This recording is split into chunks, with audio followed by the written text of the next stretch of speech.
Chapter number 18. Rude Awakening.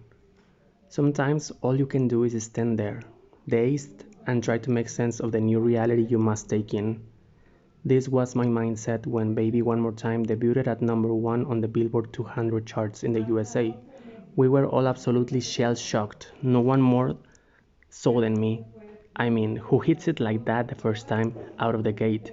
I could never have imagined that my little girl would have one of the highest selling records by a teenager in the history of modern music. And with her first album, all I could do was shake my head in disbelief that this had happened. I knew she was a very talented girl, but this was stunning. Britney had turned 17 on December 2, 1998, 1 month before the album was released. We were ecstatic for her, of course, but then again, I had a job to go and 20 some children to teach every day.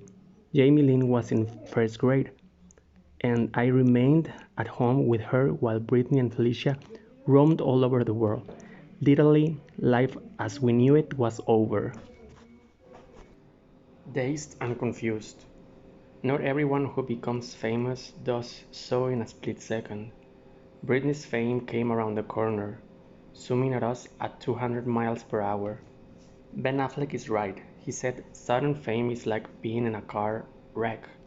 It comes at you fast, and you spin out of control. But it's a wreck you can walk away from.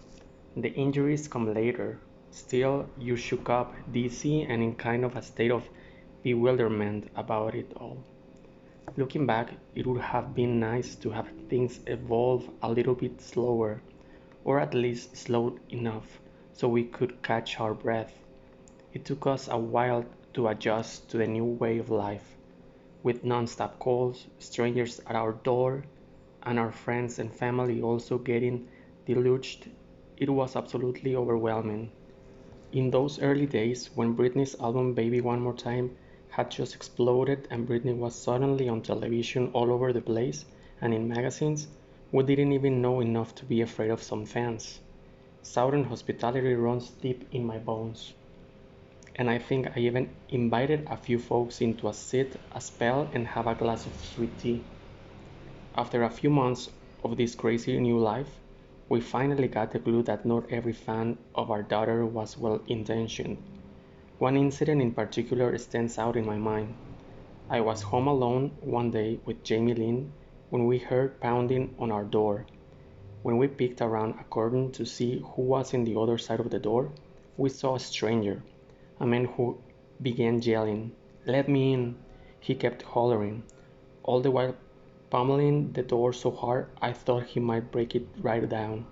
I grabbed Jamie Lynn, our cardless phone, and a gun, and we locked ourselves in the bathroom. I quickly called the police, who came within a few minutes and hauled that guy away.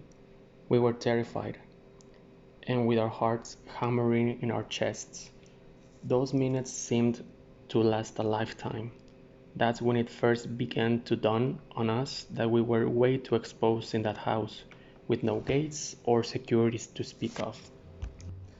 Soon after the song was a hit, it was decided that Britney needed a bodyguard to protect her from individuals like that man who came to our door. That's when Big Rob came to us, the first of several people God would bring into our lives not only to make us feel safe, but to enrich us all with grace and spiritual strength. Big Rob was with Britney every waking moment, practically, and he often came to Kenwood and stayed with us. Whenever she would come home, he would come home, and what a delightful man he was. Big Rob was Christian, and the fact that the man protecting our daughter shared our beliefs was comforting. Funny, sweet, and congenial.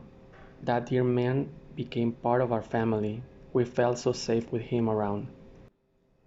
He had such a tremendous intuition for things going wrong. One time Britney and I were in New York for some kind of charity event. She was about 18 then.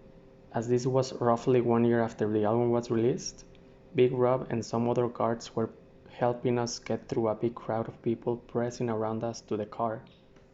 There was a man standing nearby whom I had vaguely noticed only because he was small in stature, but he had on a big, puffy jacket. Suddenly Big Rob lifted Britney and literally threw her in the car. Within 2 seconds, he also lifted me and threw me in after her, right before the car door slammed shut. I was dimly aware of a scuffle going on behind the car. 2 or 3 guards were on top of the man in the puffy jacket. He was apparently hiding some box cutters. I don't know what he planned to do with those cutters, or even how Big Rob and those other guards figured out that he had them. But on that occasion and others, his sharp instincts saved the day.